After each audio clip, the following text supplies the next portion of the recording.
Today marks 30 years since one of history's most controversial and censored protests. One America's Chanel Rion has more from Washington. Reflecting on U.S. China relations since Tiananmen Square, Marion Smith, director for the Victims of Communism Foundation, said Tank Man's iconic image is used by the Chinese government to mislead history. In that image, the street is tidy. The tanks will inevitably overcome Tank Man. His resistance is seemingly futile. And most importantly, it distracts from the blood, the shock, the chaos, the heart-wrenching turn of events that doomed the people of China to tyranny for 30 more years and counting.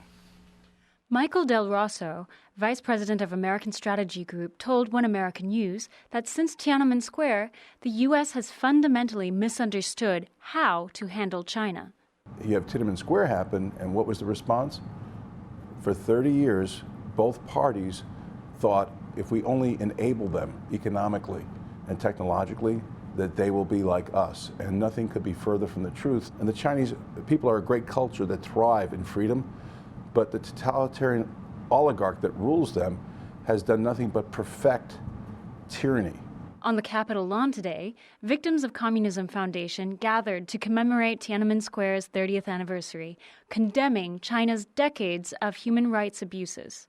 Del Rosso argues Chinese tyranny flourished on the free world's watch. The tragedy of Tiananmen Square is that by us giving them trillions of dollars of wealth and technology, Western leaders have enslaved 1.4 billion Chinese in a highly refined form of a big brother police state that's only going to get worse. There's several million people in concentration camps in China right now for no other reason than they are considered a political threat to the communist regime.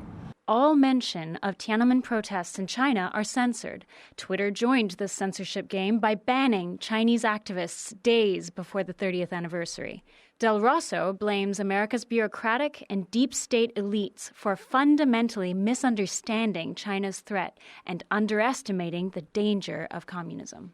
We've enabled an existential threat to the rest of the world, including America, and we have zero comprehension of how bad it is amongst the elites. Secretary of State Mike Pompeo slammed China for the suppression of its people, demanding China acknowledge the 1989 deaths of estimated thousands, breaking years of diplomatic avoidance of the subject. Secretary of State Michael Pompeo. That's the most encouraging news for not only the United States but Western civilization, because his eyes are wide open.